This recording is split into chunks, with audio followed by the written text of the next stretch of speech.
Let's start. So let me quickly share my screen.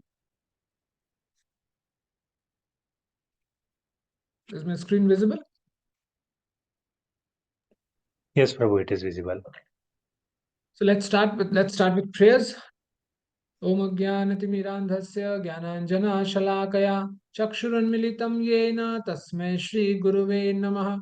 Namo Om Vishnupadaya Krishna Pristhaya Bhutale Srimate Bhaktivedanta Swaminiti Namine.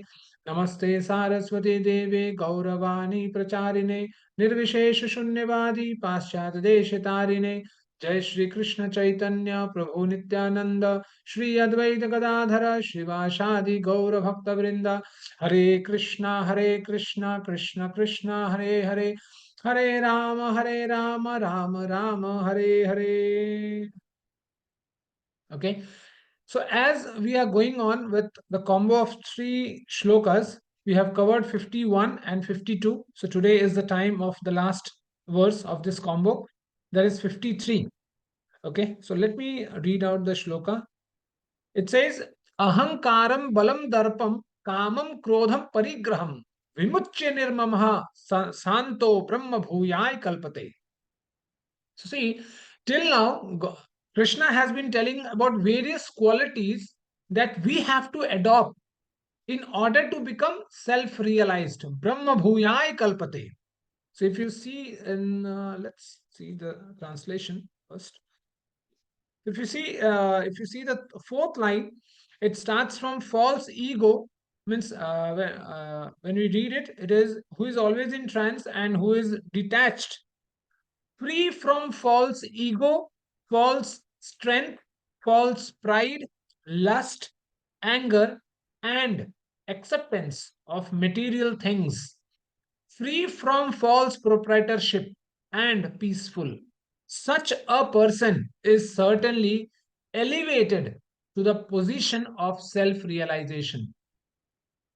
So, one thing we should remember, that moving to the level of getting elevated to the position of self realization is not attaining the back to God, to God, back to Godhead, right? It's a phase, it's a place, it's a stand from where you can take a leap to the next level. But getting self realized, becoming self realized is not attaining Krishna. Because if you read Bhagavatam, even Shukdev Goswami was self realized. But even after that, when he learned or heard about Krishna, he ran behind Krishna's Leelas or Krishna's pastimes. So here Krishna is telling various qualities by which we have to get detached. We have to move away ourselves, and then only we can attain the level of self realization. First is, means there are a lot of things, and the next point is free from false ego. Does anyone want? So the first point is, there are a lot of points. I will just touch and pass because we don't have much time. See, first is false ego. So the first question is, why do we get ego? Why do we have that thing or that feeling in us? The only point is because that I factor comes into play. And every time that I factor comes into play, that ego arises. And that's why Goswami Tulsidas Ji Maharaj writes very beautifully. He says, मैं अरु मोर तोर तताया जीव कीन है बस एहि nikaya. Ki me and mine, you and yours. These are the four things by which we get attached with ego. And every time I think that I am something, I should be respected by people. I am an important personality in life, because this I is the creation, is the birthplace or the origin or the source of this false pride. Because if you see, that's why we always tell that we should realize, have realization in ourselves. We should think, sit quietly and think that if I am dead today, will not the world run? Will not the society run? Will not my family run? If we think, no, no, it cannot, then what about our parents? who are no more in the world. When they were there, our family used to run. Today they are not there, but even our family is running. So whether we are here or no doesn't make much sense. We are here, good. If we are not there, very good. But things will flow on. River Ganga never stops, whether it's a boulder or whether it's a fine land. It just keeps on flowing. So the time will flow. That's why we should never have false ego, thinking that I am doing. Sometime back, a person said that I want to do something as if my children would remember me. I was in that katha. So I told, what about if your children in your old age throw you out of your home? Because that's what happening today. So he said, that is also a point. So whatever you do, when we do thinking that I did, that is the biggest mistake that we are doing. So that's why we should never have false ego. Now, false strength. It says, I, with my own capability, I did it. But even Krishna tells, Balam Balvatam Chaham Kam Rag Vivarjitam, that even the strength that you have, that is because of me. Because just one nerves of our entire body gets cut or gets dismantled somehow, the entire body gets paralyzed. So in no case we can say that due to my strength, I am able to do it. For example, now as it is a winter season, in many places there are so much amount of winter that we are not able to move. But we have that strength. If we think that it's my strength, it's my capability, even then we are not able to move here and there freely because of the amount of winter. That's why we should never think that due to my strength, physical strength or mental strength or whatever strength it is, that I did it. We should always think that it is the blessings of, is the mercy of Krishna by which we are able to do it. Otherwise, we would have never done it. Then the third point is false pride. False pride is, see, there is a very small difference between pride and ego. Ego is when we think I am something, and pride is when we think that I did it. Whenever things happen, we think that I did it. If I would not have been, this program would not have been, people would not have been successful. I was the main pillar behind this successful program. So when we think that I did it, that becomes a false pride. And many times we see that, especially in kitchens, in temples, when you will get opportunities, when you will see no one is there, you are the only person serving. At that point of time, that feeling comes that if I would not have been here, what would have been the case? Who would have done all these things? Who would have done all the seva that is there? But this is a false pride in us. Remember, Jagannath will get his work done in some or the other way. We are just instruments. Yesterday we were not there. Today we are here. Tomorrow we will not be there.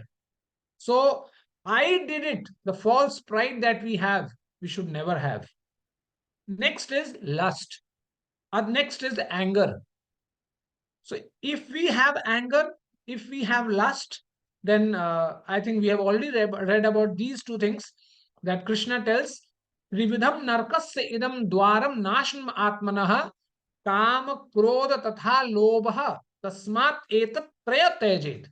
These two, there is another gate also, but apart from, out of three, lust and anger are the two gates to hell. If we have these two things, we'll never be able to go back to Krishna, right? And especially when we talk of anger, right? Why do we have anger?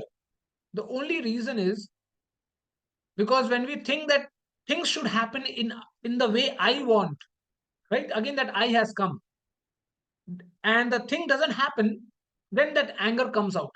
Because I wanted this to happen in this way, but it didn't occur. It didn't happen. People didn't do it. So that anger comes out, thinking that whatever I was thinking, that was correct, but others have done in a wrong way. So sometimes you will see, sometimes you are in a queue, you are in queue of prasadam, and suddenly you reach to the right place, and the rasgulla and the gulab jamun is finished. See the amount of frustration that comes in us, and the anger that comes in us. I came after so many days. I came, but now when I'm in the counter, the rasgulla is over. Gulab jamun is over. I don't know why these kitchen people don't keep sufficient amount so that all the devotees are can be served. So many things we tell, but we don't realize that is that if you don't eat that gulab jamun on that day, will we die? No, right? Yesterday we did not eat. Tomorrow whether we will get or not, we don't know. Is that it today only if we eat will live long or will become immortal? No, right? So we don't realize before we react, and that's the reason why we get angry always. So that's why there's a great phrase, right? Look before you leap, think before you speak. So until unless we think what's going on, we react, and it becomes a reason for our anger. So that's why we should never become angry uselessly. At times, anger is good when you talk about controlling your children, controlling events. At times, it is good, but not always. And the intention with which you are getting angry, that is also very important. As I gave an example of controlling your children, because small children at times become very naughty. So to control them, that thing is good, but with what intention we are applying that feeling, that is also important. That's why we should come out of all these things. And next is acceptance of material things. you know uh, Means more, when we dil mange more, as we say. So we should keep ourselves. We enjoy the things. Comfort is good, but luxury is not good, because there's no end to luxury, right? Every now and then you will see technology is changing, things are changing, the world is changing, society is changing. In that way, our mentality is also changing. That's why we want more and more comfort.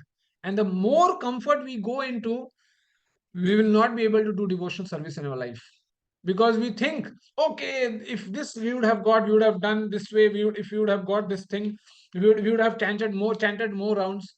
Why do you want a fan only or a AC only to chant more rounds? Without fan or AC also we can chant if we want to chant. If we have that determination, we can do.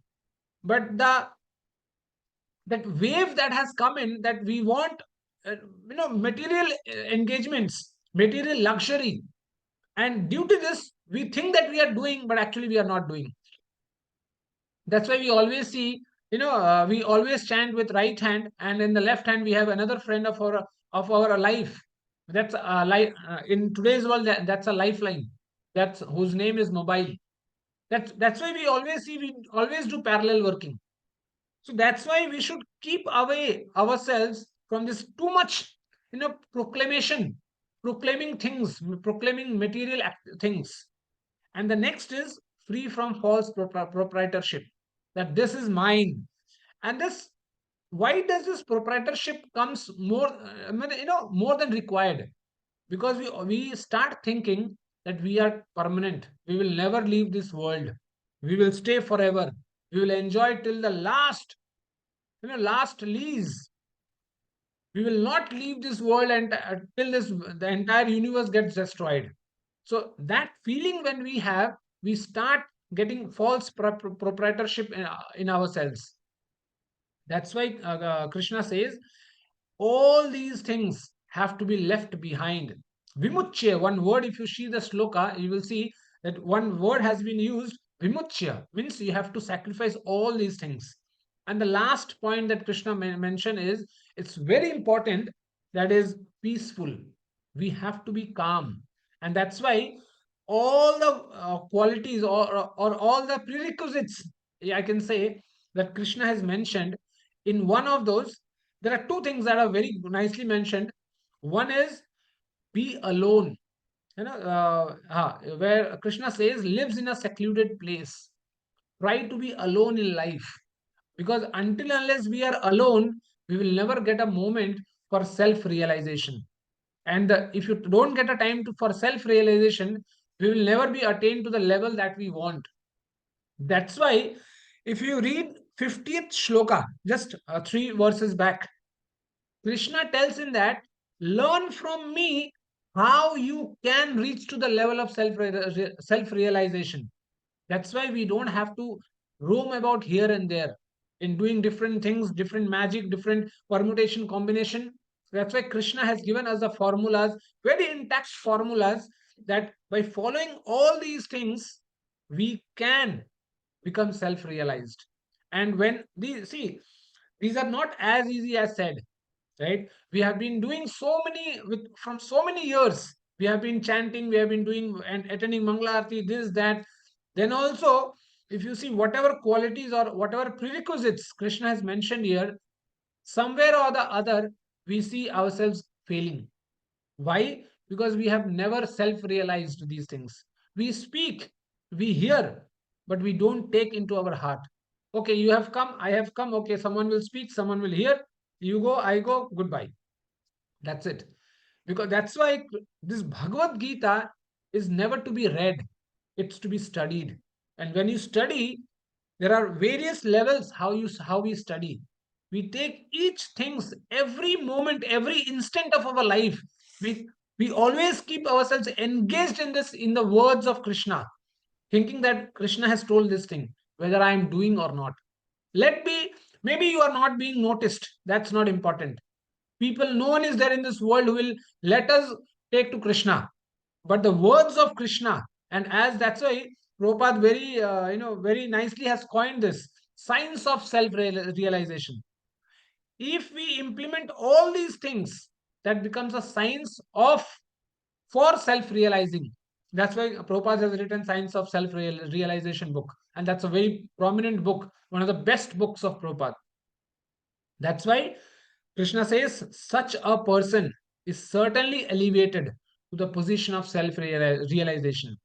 And I always tell that if we think that we are doing devotional service, and in this Bhagavad Gita in chapter 7, Krishna tells it's there are very rare souls who come to me, right? Means out of crores and millions of people, only a rare person can reach out to me. So we should always think every day. In fact, I always tell that every night before you go to sleep, look yourself in the mirror and think that did I do something, or did I qualify with all my activities for the entire day, by which if I die in the night, I will be able to go to Krishna. Yes or no? That remains a question, right? So it's not about reading, but it's about realizing things. And once we realize and once we start acting on all these instructions of Krishna, that day is not far when we'll go back to Godhead, right? Hare Krishna. With this, we conclude. If anyone has any questions, we can take out. Otherwise, we can stop the session.